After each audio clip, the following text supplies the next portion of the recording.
சிறுவன் இயேசு.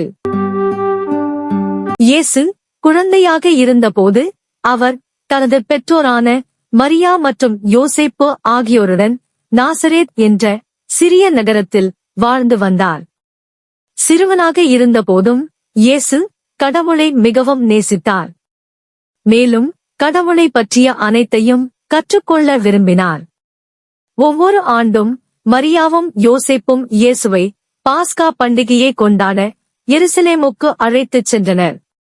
கடவுளை வணங்குவதற்கும் அவருக்கு நன்றி செலுத்துவதற்கும் நீண்ட காலத்திற்கு முன்பு அவர் தனது மக்களை எகிப்தின் அடிமைத்தனத்திலிருந்து காப்பாற்றினார் என்பதை நினைவில் கொள்வதற்கும் மக்கள் கொண்டாடும் விழாவே பாஸ்கா. இயேசுவுக்கு 12 வயதாக இருந்தபோது அவர்கள் சென்ற எருசலேம் பயணத்தில் இந்த கதை தொடங்குகிறது. இயேசு எவ்வளவு விசேஷமானவர் என்பதை அனைவருக்கும் காட்டும் ஆச்சரியமான ஒன்று நடந்தது. இனி என்ன நடந்தது என்று காண்போம். இயேசுவின் குடும்பத்தினர் பாஸ்கா பண்டிகையை கொண்டாட எருசலேமுக்கு சென்றனர். அவர்கள் நண்பர்கள் மற்றும் குடும்பத்தினருடன் இந்த பண்டிகையை மகிழ்ச்சியாக கொண்டாடினர். திருவிழா முடிந்ததும் மரியாவும் யோசேப்பும் வீட்டிற்கு திரும்பினர். தங்கள் உறவினர்கள் சிலருடன் இயேசு இருப்பார் என அவர்கள் நினைத்தார்கள். அதனால் அவர்கள் முதலில் கவலைப்படவில்லை.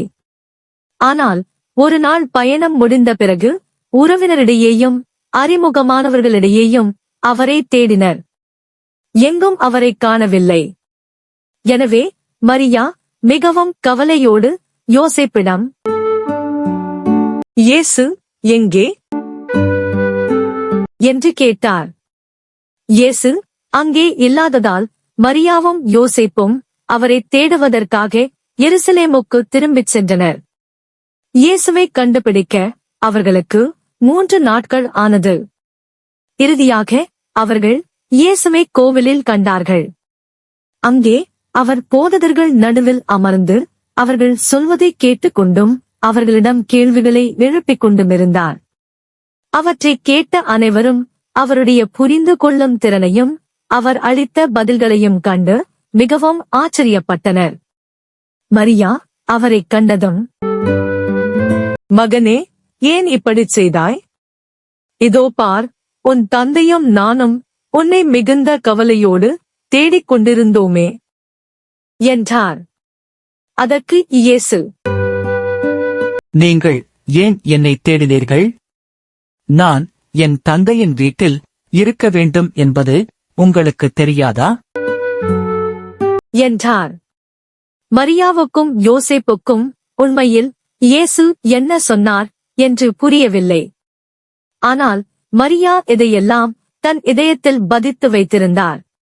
பின்னர் இயேசு தம் பெற்றோருடன் நாசரேத்துக்கு திரும்பினார்.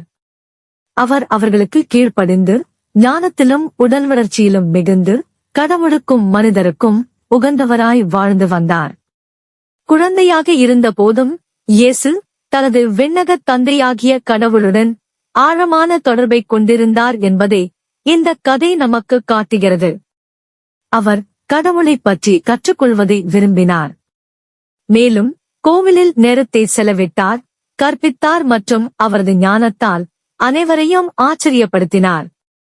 அதே நேரத்தில் இயேசு தம்முடைய பெற்றோரான மரியாவையும் யோசேப்பையும் மதித்தார்.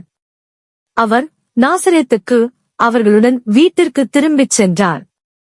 மேலும் ஞானத்திலும் வலிமையிலும் அன்பிலும் தொடர்ந்து வளர்ந்தார். இயேசு கடவுளுக்கும் நம் பெற்றோருக்கும் கீழ்ப்படிவதும் அவர்களுக்கு மரியாதை அளிப்பதும் முக்கியம் என்பதை நமக்கு காட்டினார். இந்த கதையின் மூலம் இயேசு சிறு வயதிலிருந்தே கடவுளின் வேலையைச் செய்யவும் அவருடைய தந்தையைப் பற்றி நமக்கு கற்பிக்கவும் வந்தார் என்பதை நாம் அறிகிறோம். கடவுளைத் தேடவும் அவரை நேசிக்கவும் ஒவ்வொரு நாளும் அவரை பற்றிய புரிதலில் வளரவும் இது நமக்கு நினைவூட்டுகிறது. மேலும் பெற்றோரை மதிக்க வேண்டும், அவர்களுக்கு கீழ்ப்படிய வேண்டும் என்று இயேசு நமக்கு கற்பிக்கிறார். எனவே நாமும் நம் பெற்றோருக்கும் கடவுளுக்கும் கீழ்ப்படிந்து வாழ்வோம். Please like and share. this video to your friends and family. நன்றி. மீண்டும் அடுத்த இறை அனுபவத்தில் சந்திப்போம். அதுவரை இறைவனில் வளர்வோம்.